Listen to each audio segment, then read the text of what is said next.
Welcome to Success Saturdays, where we celebrate the entrepreneurial spirit and side hustler success. This picture is Brandon Pearce and his family. They've been backpacking around the world for many years. He's living the dream life he's always envisioned for himself and for his family. But it's not always been like this. He's able to live this life because he started a side hustle and turned that into a company that then he could run remotely and eventually sell.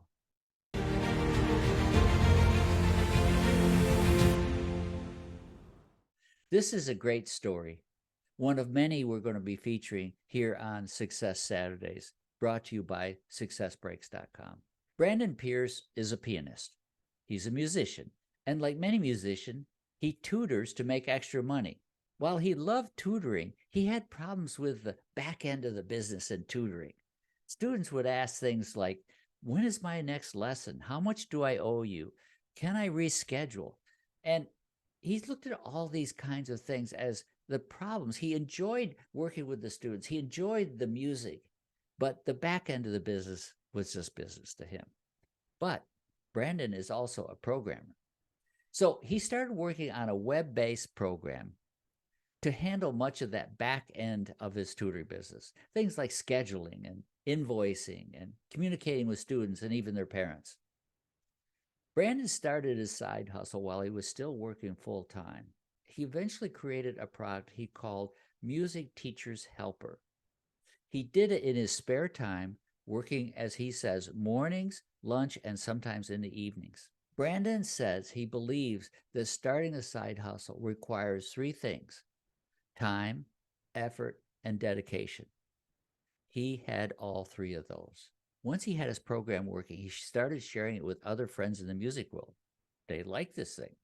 He started selling the program to other tutors. His only sales were word of mouth. One friend telling another friend, telling a colleague.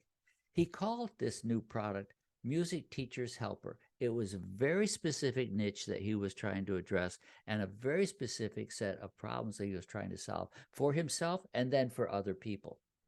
The business grew very slowly in the beginning. He says it's because he was trying to perfect the product and he was working full time at his regular job. But that also was an advantage because it gave him time to try different things. He tried different pricing models because he wasn't a pricing expert. He added features, but most of the features he added was from other people's experience. Other tutors who were using Music Teacher's Helper started suggesting, could you add this? Could you have that? Could it possibly do this for me? And so he started adding those features and those benefits. Then he hit a very specific point, and that is he hit the tripwire or the tipping point that he and his wife had set up. First of all, they said, we have to have an emergency fund that could cover us in case all of this doesn't work, that we could live for 6 months without any paychecks coming in. They saved that amount of money by living frugally. The second thing was he said it has to be making at least $1,500 a month. $12,000 a year doesn't sound like enough, but to him, that was the baseline of what he could survive on as a tutor using this as his side hustle. As he said, patience and persistence is the long game to success.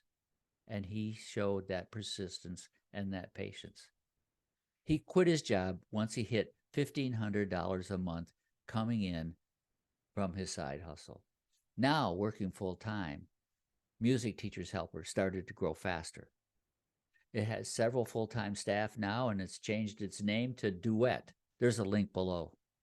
Brandon travels full-time with his wife and 3 children. They limit themselves to 2 carry-on suitcases and a backpack for each member of the family. It's the vagabond life he always wanted, not just for himself, but for his children to see the world. Last time we saw Brandon, he was in New Zealand. He'd been there for a number of months, and he and his wife were thinking of moving on to Vietnam. So, what can we learn from Brandon's success? When I look at it, the first thing I think of is how he talks about the frugality that he and his wife and his family experienced while he was starting out. He's working full time. He's trying to do the side hustle, but they're also aiming at building this emergency fund that is going to be their cushion when they are ready to make the leap to see if they can make this enterprise work. So that frugality is very important. The second thing I think of is how he listened to his customers. Other tutors started suggesting things. And he says most of the improvements since its original version are the result of other people's ideas and suggestions. Those features and benefits came to the product because he was listening to his clients, listening to his customers, and adding them to his product.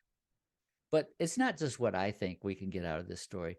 I love what Brandon said we can learn from his success. Here's a quote from Brandon. Starting a business is a huge commitment. Be patient and persistent with it. So many people start something, don't see results right away, and then give up. Find something that you will enjoy working on for years and years, whether it's profitable or not. Also, be mindful of when you might want to sell or exit the business to do something else. Those are great words of advice. Please join us for future Success Saturdays. Good luck with your business.